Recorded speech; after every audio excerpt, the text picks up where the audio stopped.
C, D, did you tell your story? Aujourd'hui, nous accueillons Cédric Roger, directeur des ventes stratégiques en Europe chez Canva, qui va nous dévoiler 5 secrets sur cette plateforme de communication visuelle particulièrement facile d'utilisation et désormais mondialement connue. Un bon exemple du B, de branding. Hello et Digitalers, aujourd'hui on se retrouve pour le B de branding avec Cédric Roger, directeur des ventes stratégiques en Europe chez Canva. Et pour celles et ceux qui par hasard ne connaissent pas encore Canva, Canva n'est pas uniquement un outil d'utilisation graphique, mais aussi en fait une plateforme de communication visuelle en ligne, particulièrement facile d'utilisation, contrairement à certains de ses concurrents, et avec une version gratuite en plus. Et Canva, en fait, a fêté ses 10 ans. Donc, félicitations. Merci. Et est désormais présent dans 190 pays et a passé la barre de 150 millions d'utilisateurs actifs mensuels. Donc, je pense que maintenant, il n'y a quasiment plus beaucoup de gens qui ne connaissent pas Canva.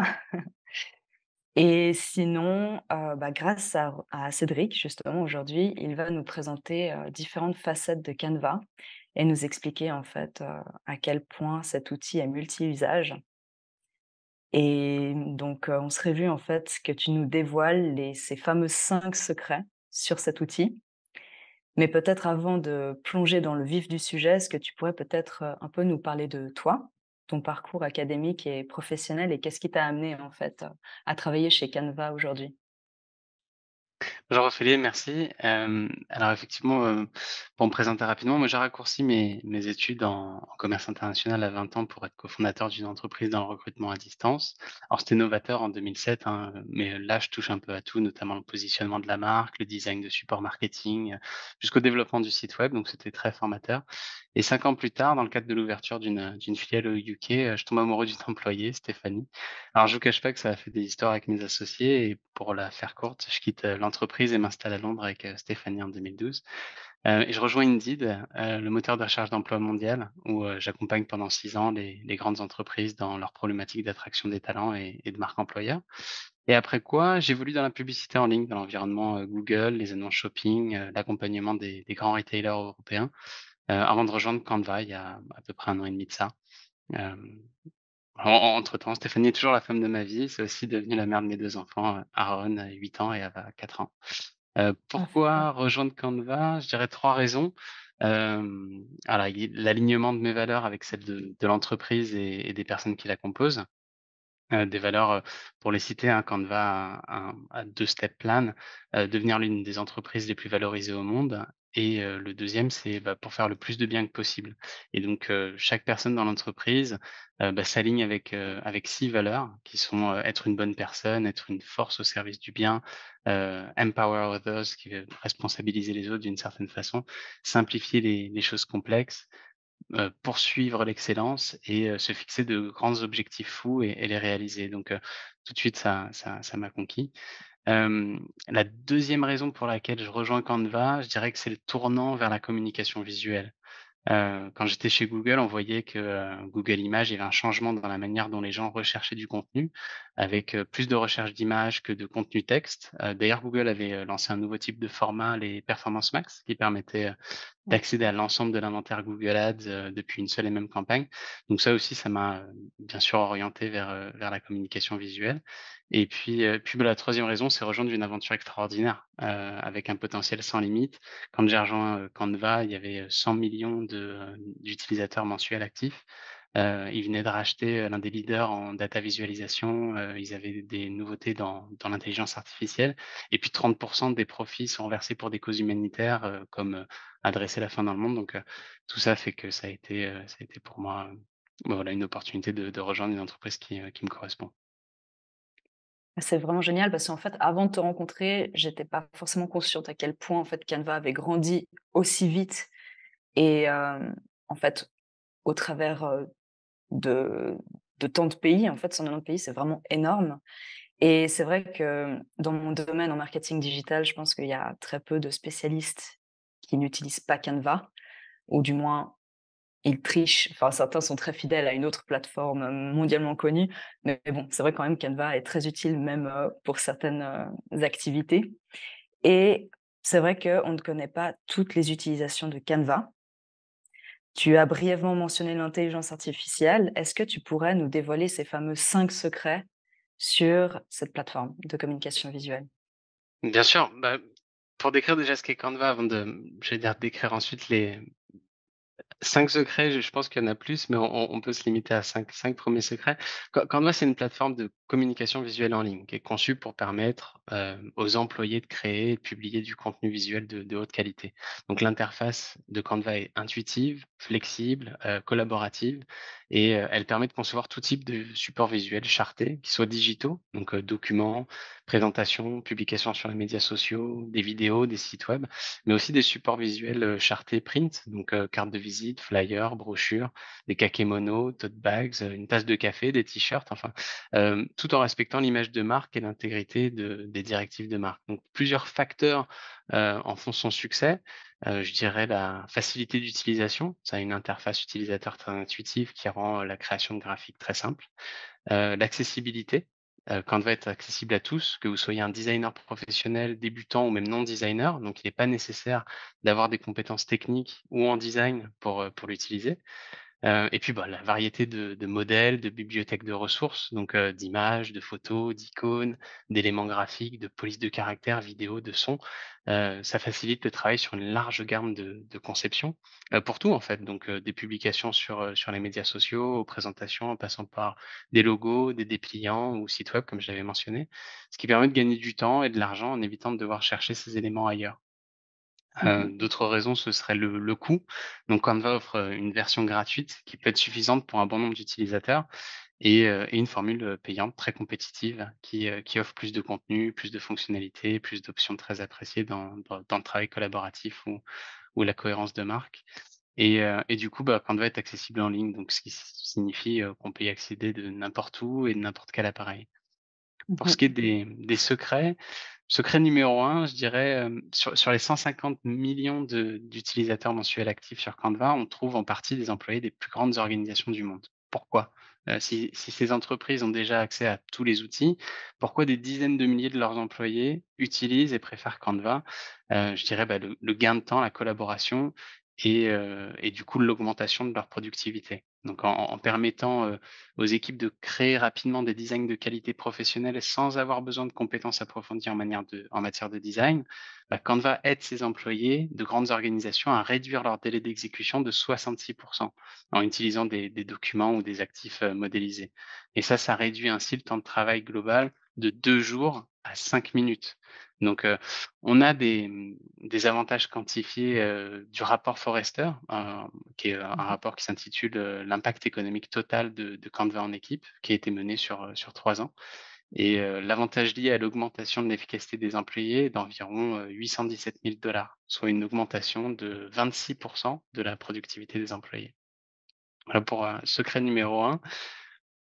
Secret numéro 2, je dirais le retour sur investissement. Dès lors où ça représente un coût, il faut savoir combien ça rapporte et quel est son retour sur investissement. Donc dans les formules payantes, quand on va en équipe, dans ce même rapport, on constate un retour sur investissement de 438 en 3 ans de Canva en équipe.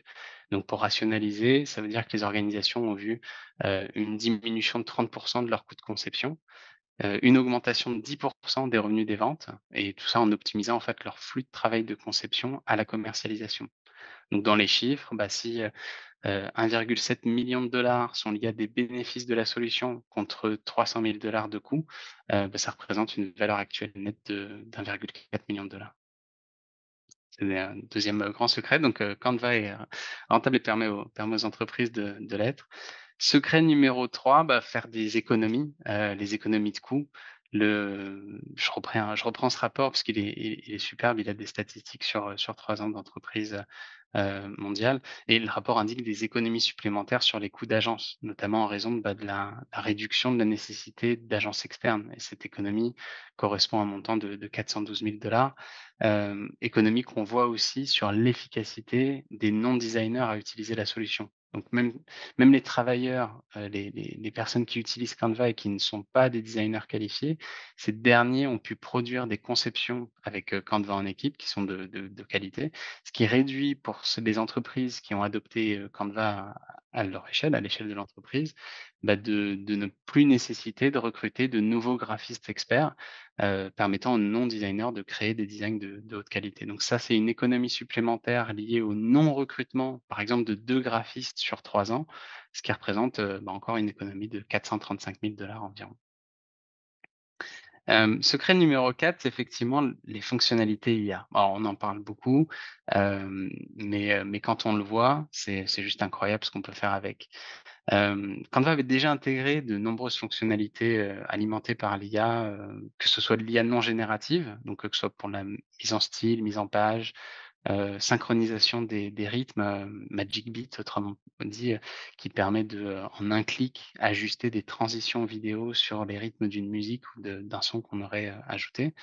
Mais aussi de l'IA générative, donc l'utilisation de simples prompts pour, générer une image. Canva avait lancé du texte à l'image ou text to image, qui permet, voilà, avec un simple prompt de générer une image, ou du coup de l'IA de texte, par exemple, l'écriture magique, autrement appelée Magic Write, ou d'autres Mmh. contenus, Magic Design, Magic Edit. Pour le secret de l'IA, depuis la semaine dernière, Canva a lancé Magic Studio. Alors chez Canva, tout ce qui se rapproche à l'IA, est finalement considéré comme quelque chose de magique dans le sens où, bah, c'est quelque chose qui va au-delà du réel et si en un clic ou en très peu de temps, ça nous permet d'avoir, heu, un contenu extraordinaire, quelque part, c'est très proche de la magie. Donc de la même manière que Canva a apporté un marché, où les outils de conception étaient fragmentés, et uniquement assez accessibles à des professionnels, pour trouver des modèles ou pour trouver des polices, pour trouver des photos, fallait choisir un autre programme de conception pour éditer, une photo ou pour éditer une vidéo, animer, illustrer des dessins, même gérer, stocker du contenu. Aujourd'hui, Canva apporte une solution à un marché qui est aussi fragmenté dans le paysage de l'intelligence artificielle. Donc, aujourd'hui, il y a des IA pour à peu près tout, des assistants IA, il y a de marketing textuel, pour la rédaction générale ou de la génération d'images, édition vidéo, de la conception et avec Canva en équipe, maintenant, on peut exploiter le potentiel de l'IA dans toutes ses formes à partir, bah, d'une seule plateforme simple et intuitive, telle que Canva était, précédemment. Et Donc pour puis donner maintenant, je crois qu'on arrive, oui? pardon, je t'ai coupé, mais je me Non, disais, j'allais dire oui, vas-y. est-ce qu'on arrive du coup au dernier secret ou? Absolument, bah, après le dernier secret, je dirais que c'est les bénéfices, non quantifiés, l'amélioration de l'intégrité, de la cohérence et de la présence de marque. C'est un peu difficile à le quantifier, mais ça reste un secret que Canva permet d'atteindre. Donc avec Canva, les employés qui peuvent collaborer de manière proactive grâce à un processus d'approbation du contenu plus efficace, parce que tous leurs documents sont accessibles et conformes aux directives de marque en vigueur.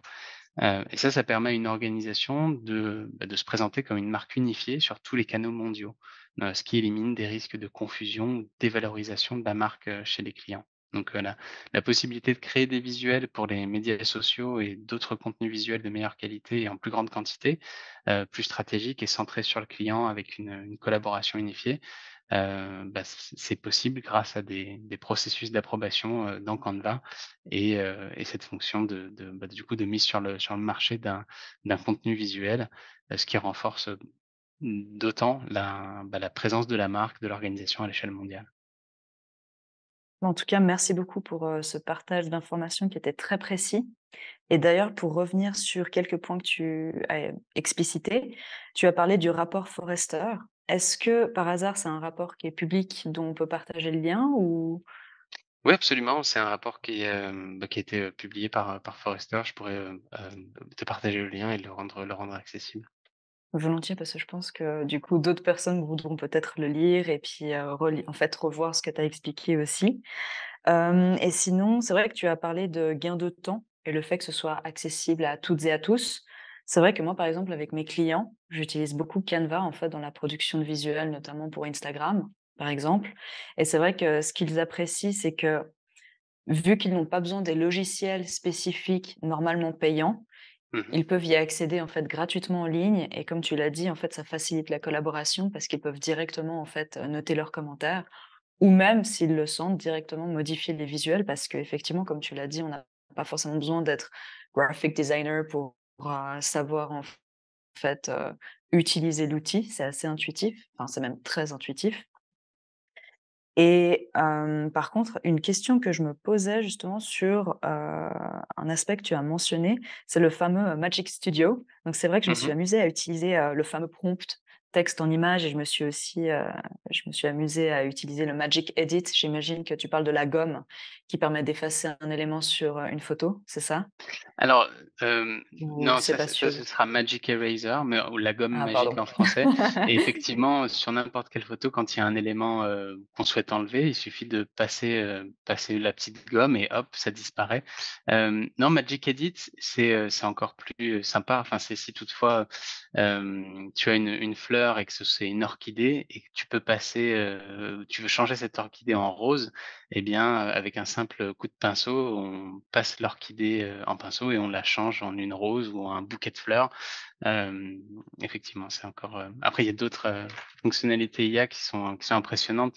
Dans Magic Studio, dans les dernières nouveautés, on va avoir l'agrandissement magique, c'est-à-dire, OK. on a une photo et si toutefois, des éléments de cette photo sont pas pris dans le cadre, et que tu n'as pas la possibilité de refaire cette photo, avec l'agrandissement magique, l'intelligence artificielle crée, l'environnement qui n'était pas présent dans la photo, hem, ce qui est juste extraordinaire. Ou la capture D'accord. magique, qui est encore autre chose, c'est déplacer un sujet qui est dans une photo et le mettre ailleurs dans cette photo, ce qui va recréer l'élément qui était derrière ce sujet, pour, le positionner ailleurs. Ça, j'avoue que enfin, c'est vraiment incroyable parce que c'est vrai qu'on peut le faire sur d'autres outils, graphiques, mais c'est vrai que ça demande plus de compétences et ça prend aussi plus de temps. Donc, ouais, je vais un petit peu plus explorer, cet outil et toutes ses fonctionnalités. Et sinon, justement, je me posais la question, c'est vrai que Canva est vraiment enfin, a vraiment révolutionné, je pense, le monde de différents outils en ligne qui étaient déjà existants parfois depuis, plusieurs années et étaient les leaders, en fait, de leur industrie. Et est-ce que tu pourrais peut-être nous expliquer ou nous donner plus de détails sur, le succès de Canva? Enfin, comment ils ont fait pour autant révolutionner ces industries? En, au final, assez peu de temps, donc en 10 ans au niveau mondial. Bah, les grandes forces de Canva par rapport à ses compétiteurs, Canva a beaucoup de compétiteurs. Dès lors où on regarde une fonctionnalité, elle existe déjà fournie par un fournisseur, donc que ce soit sur, l'édition de photos, l'édition de vidéos, l'enregistrement de soi-même, de son écran, la publication de ses posts médias sociaux, sur différentes plateformes. Il y a un outil, un concurrent pour tout. Mais, Canva est une plateforme qui permet en un seul endroit d'avoir accès à tous ces outils. Ce qui, du coup évite, d'avoir à basculer entre différents outils digitaux et ça c'est déjà un gain de temps énorme. Parce que le fait de basculer d'un outil digital à un autre demande une nouvelle reconcentration, demande on change d'environnement donc en fait on doit se réadapter à son nouvel environnement et ça c'est la grande force de Canva, d'avoir en un seul endroit la possibilité de partir d'une idée. Donc, avant, on avait peut-être, un outil pour la prise de notes. De cette prise de notes, quand on doit le présenter en interne, on veut le mettre sur une présentation, pour pas citer une présentation, ça peut être Google Slide ou PowerPoint, et cetera. Et ensuite de là, quand on veut collaborer, et faire germer des idées, on a besoin peut-être d'un tableau blanc. Alors, on germait beaucoup de tableaux blancs un peu partout, hem, en ligne parce que, bah, j'allais dire le travail à distance, est nécessaire. De ces tableaux blancs, on a peut-être besoin de définir des actions. Qui va s'occuper de la partie, print? Qui va s'occuper de la partie, digitale, les bannières et cetera? Et d'avoir tout au même endroit, bah, permet de gagner du temps, de collaborer, et de faire germer d'une idée, de la prise de notes à la présentation, à la publication, sur les médias sociaux et à la déclinaison de cette ça peut être une campagne, quand ça peut être simplement la déclinaison d'une marque, dans tous ces aspects Et ça doit être la grande force de Canva qui se renforce en d'autant plus avec, maintenant des nouvelles fonctionnalités IA pour, que ce soit la création de contenu ou la modification de ces derniers. Et c'est vrai que tu as déjà mentionné énormément d'aspects. Tu as parlé du fait que c'était une plateforme qui regroupait différents outils. Donc ça Mmh. facilitait, la collaboration, ça permettait aux équipes de gagner en efficacité. On a aussi mentionné que c'était un outil extrêmement intuitif, un outil gratuit, enfin avec une formule en tout cas gratuite et accessible, à toutes et à tous. Un outil qui facilite la collaboration en interne ou même en externe entre des prestataires, externes et une entreprise. L'intégration de l'intelligence artificielle pour différentes fonctionnalités, en graphisme.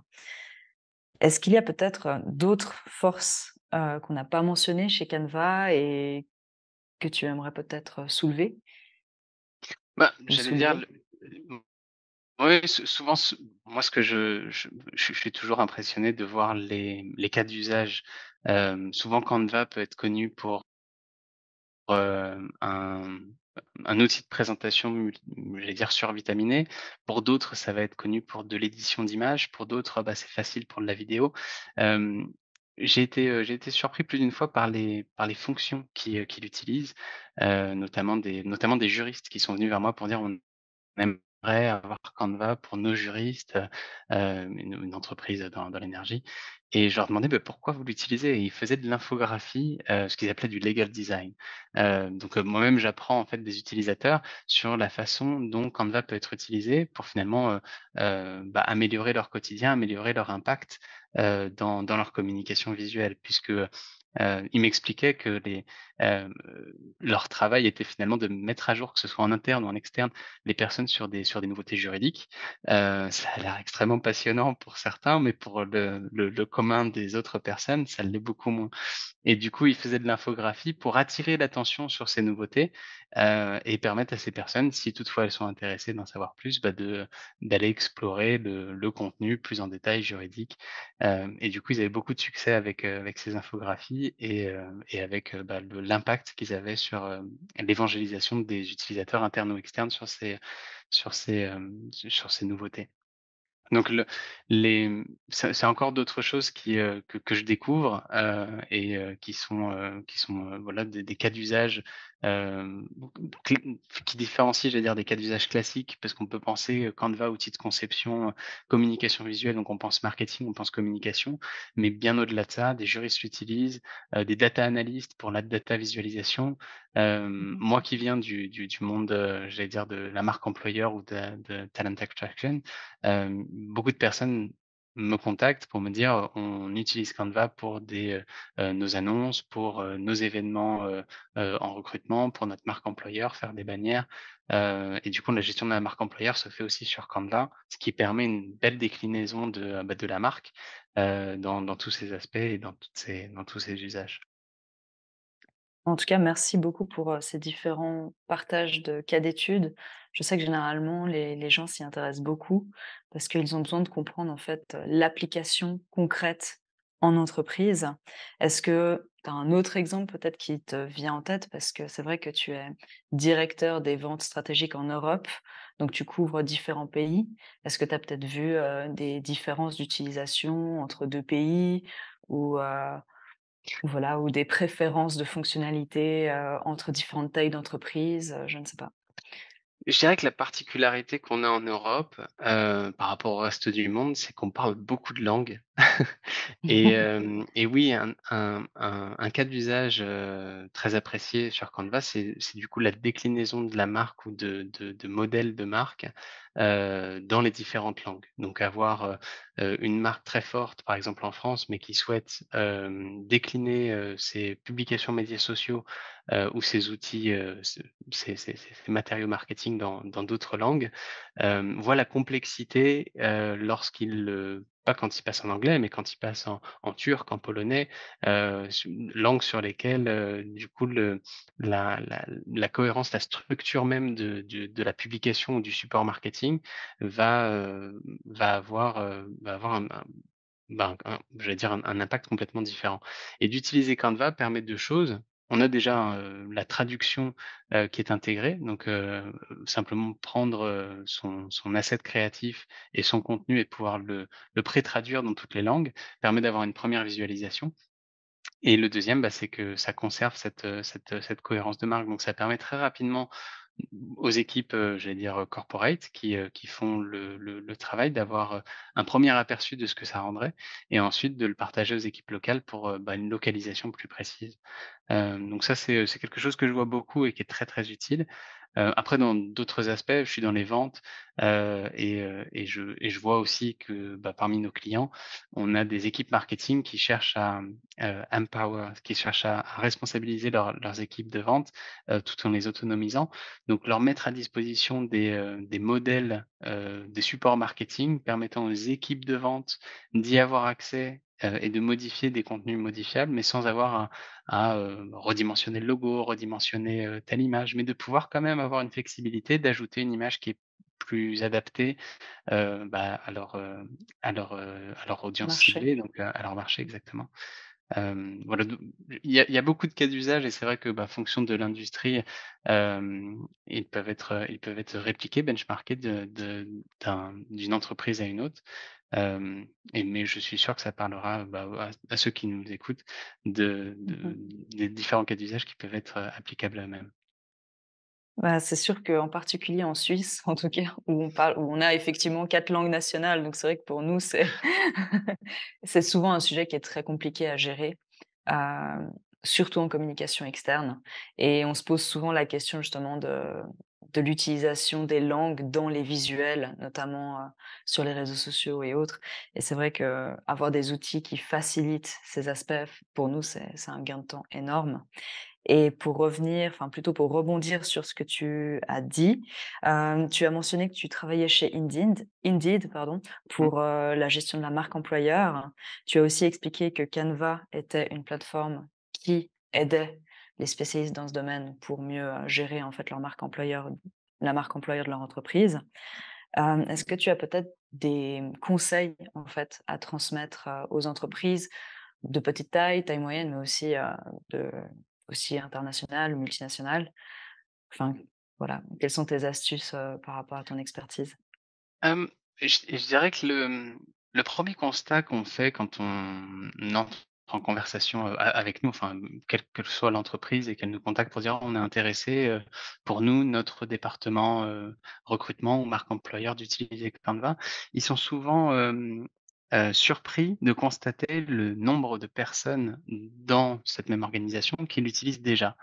Et du coup, ce serait un 1er conseil, ce serait, bah, de prendre contact avec nous pour, bah, du coup, se voir un peu, au sein de leur même organisation, quelles sont les personnes qui l'utilisent pour pouvoir, bah, créer un environnement, Canva pour leur organisation, permettant, bah, à tout le monde de collaborer et ça ce sera un premier bon point de départ pour plusieurs raisons. On pourra, déjà, sécuriser les accès, parce qu'aujourd'hui Canva, est accessible par un login et un mot de passe, mais dans les organisations, de plus en plus, la nécessité d'avoir, un SSO, donc le single sign-on, l'authentification unique, permet de sécuriser et aussi d'éviter que les personnes oublient un mot de passe ou que les accès soient pris, et que ça crée une brèche sécurité. Mais le 2e avantage, c'est que, du coup, ces départements, qu'ils soient, RH, marque employeur, recrutement et on peut les connecter aux autres, donc marketing, communication, voire même juridique, hein. Des fois certaines organisations, chaque document doit être passé en revue avec une approbation Oui. par, le juridique pour le contenu et c'est possible avec Canva d'avoir, bah, justement un environnement dans lequel tout le monde s'y retrouve, sans forcément tout partager. Ça aussi, c'est quelque chose qui est moins connu. On pense que dès qu'on est dans une équipe, tout le monde voit tout, mais c'est pas le cas. On peut créer, quand nous a rejoint avec, 3 000 personnes, ils voulaient bien évidemment avoir des groupes pour chacun des fonctions, permettant, bah, à un groupe, je veux dire, les RH de communiquer avec leur groupe de RH sur leurs problématiques RH, et que le marketing fasse la même chose avec leur groupe. Mais le fait d'être dans une même équipe Canva, bah, permet de collaborer, sur plusieurs aspects, donc de travailler ensemble sur des contenus, mais aussi du coup de partager peut-être des modèles que le marketing utilise sur des présentations et que les RH peuvent réutiliser simplement en changeant le contenu, mais en conservant cette cohérence de marque. Mmh. C'est vrai que ça, c'est une grosse problématique, en fait, pour les entreprises quand elles grandissent. Le fait de vraiment gérer au mieux la cohérence de marque au travers des équipes, au travers des plateformes, dans différentes langues. Comme tu le mentionnais, souvent aussi, il y a une partie légale où on doit valider le contenu avant qu'il soit diffusé. Donc c'est vrai que c'est une grosse problématique, mais j'aurais bien voulu connaître Canva quand j'étais en multinationale du coup, à l'époque. Je pense que ça aurait été vraiment, intéressant, à utiliser et c'est vrai qu'on arrive, gentiment à la fin de ce podcast. Est-ce que, comme j'aime bien souvent le faire, as-tu un mot de la fin à nous partager? Bah, je dirais, simplement pour ceux intéressés d'en savoir plus, de découvrir, comment obtenir j'allais dire, tout le potentiel de Canva, que ce soit pour, la conception graphique jusqu'à le potentiel de l'intelligence artificielle et peut-être voir, au niveau de leur organisation, quelles sont les possibilités. Bah, simplement de prendre contact avec nous ou avec moi et que je puisse, bah, les informer et les accompagner. Une des choses qu'on fait pour, bah, les organisations dès lors où elles sont, consolidées, c'est-à-dire centralisées dans une équipe, c'est qu'on offre, un accompagnement et des formations pour, bah, leur permettre nous permettre de connaître leurs objectifs en communication visuelle et eux de leur permettre d'avoir des formations sur les fonctionnalités les plus pertinentes pour l'atteinte de ces objectifs. Donc, voilà, ravi d'être, mis en contact ou d'être contacté, pour pouvoir aider. Et est-ce que, il y a une taille minimum d'entreprise ou est-ce qu'il y a, voilà, des critères spécifiques que les entreprises doivent remplir pour pouvoir, utiliser et intégrer Canva? Ou c'est vraiment ouvert à toutes les entreprises? Non, Canva est disponible, j'allais dire à partir du premier utilisateur, donc gratuitement. Quiconque souhaite avoir accès aux fonctionnalités, premium peut, passer sur Canva Pro, qui sera pour un seul utilisateur et à partir du moment où cette personne invite une autre à rejoindre son environnement, donc à partir de 2, en fait, on est sur une formule Canva en équipe et cette équipe, bah, peut grossir de 2 jusqu'à des milliers ou des dizaines de milliers de personnes. Hem Et ensuite, je dirais que c'est certainement là où on a, nous, notre valeur ajoutée avec ces formations pour structurer, la façon d'avoir, bah, la meilleure efficacité au niveau de l'entreprise. Chaque entreprise étant différente avec des objectifs, qui sont différents, bah, du coup de fournir et de partager les meilleures pratiques par rapport à l'atteinte de ces objectifs, c'est là où la conversation sera intéressante. Autrement, n'importe qui peut, créer son compte, découvrir déjà les fonctionnalités gratuites, découvrir pendant 30 jours les fonctionnalités payantes, et puis ensuite, bah, passer sur Canva Pro, Canva en équipe ou nous contacter pour plus d'informations.